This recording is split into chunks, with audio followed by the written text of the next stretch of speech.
bodoh itu yang pertama, karena Baset hiduplah 5 orang bersaudara yang memiliki kemampuan yang luar biasa.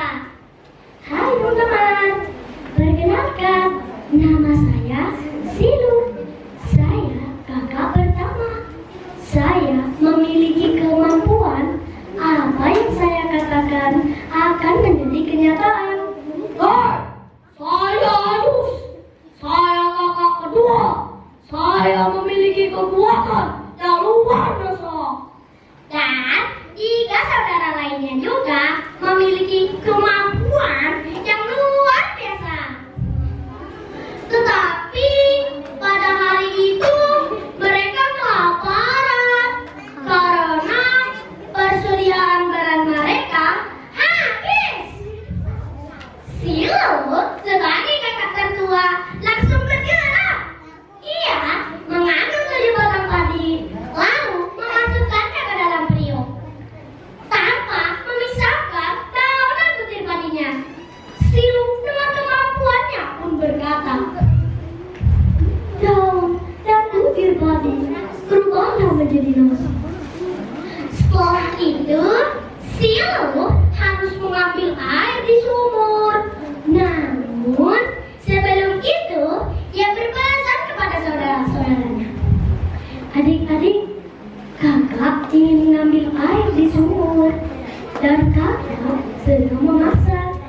Jadi, ingat, jangan ada yang membuka periuk ini sampai kakak kembali.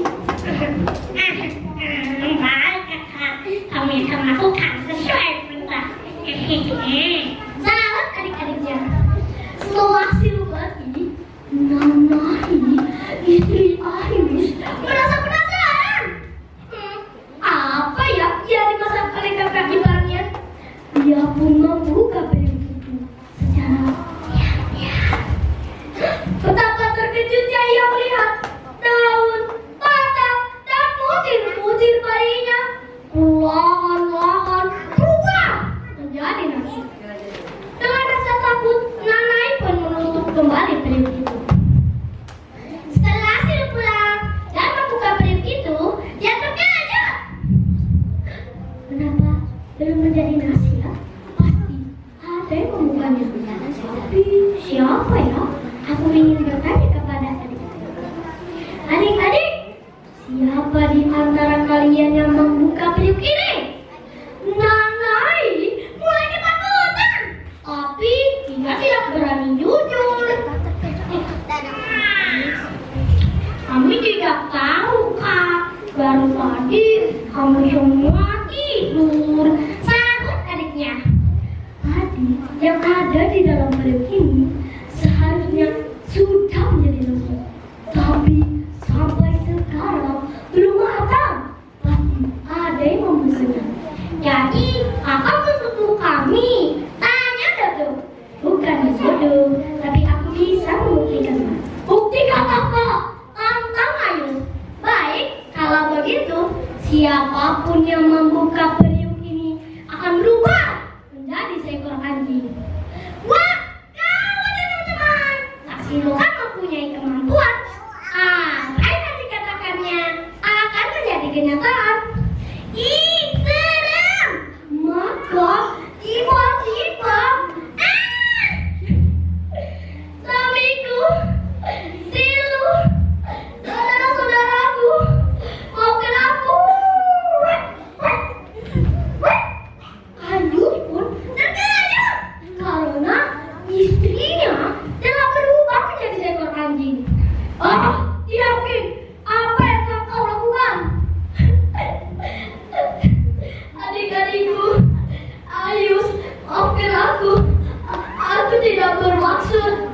Pertukaran pun terjadi di mana kemarahan Ayus memuncak.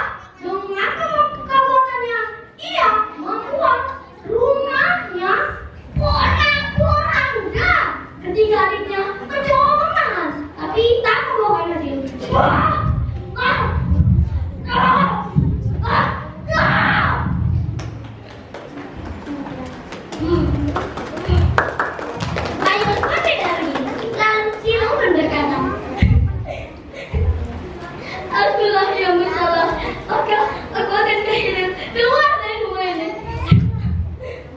Sebelum pergi, Silu merasa bertanggung jawab.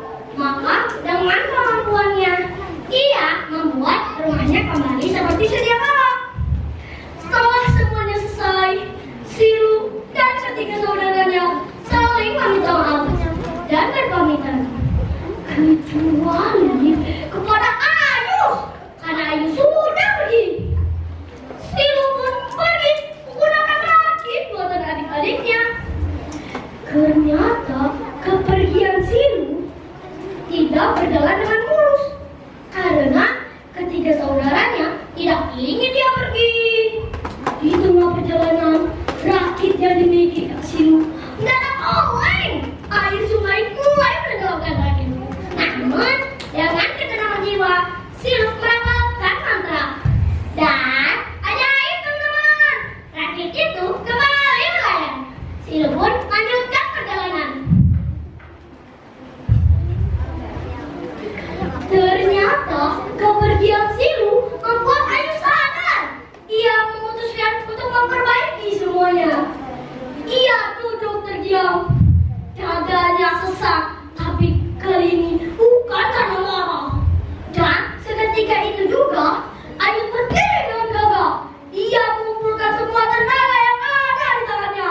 Rasanya seperti ada aliran listrik yang sangat dahsyat. Ia mendaki gunung yang sangat besar. Dengan satu jalan hebat, ia berhasil menggeser gunung itu hingga menutupi aliran sungai.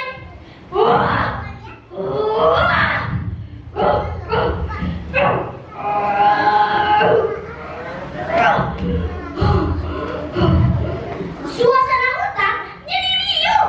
Burung-burung berterbangan dari dahan pohon. Hewan-hewan berlarian pada terkejut. Ini.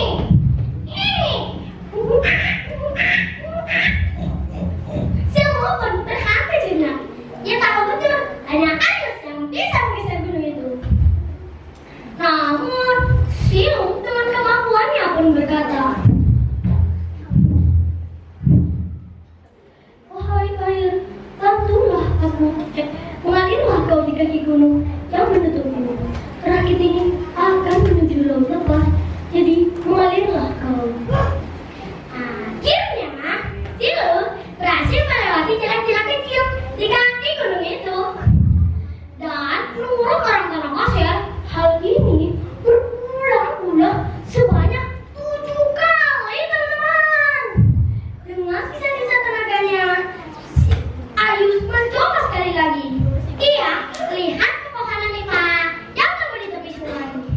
Ia mencabut pepohonan nipah itu satu persatu dan melemparkannya ke tengah sungai untuk menutupi aliran sungai. Namun lagi-lagi Silu dengan kemampuannya pun berkata,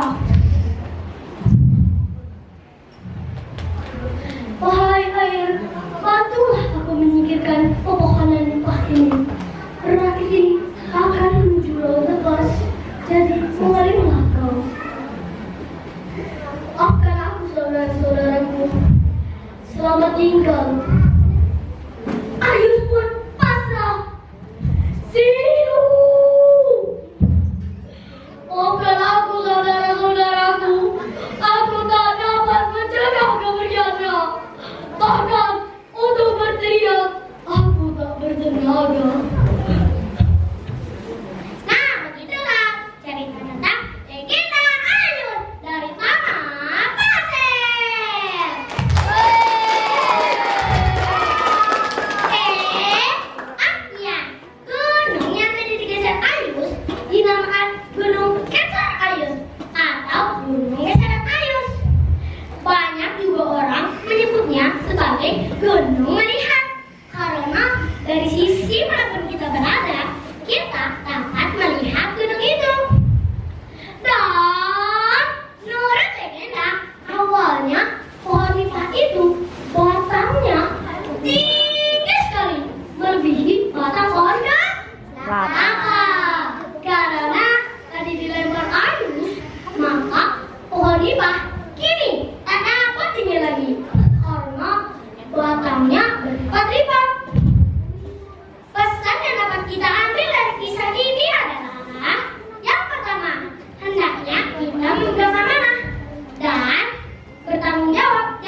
salah, mohon maaf.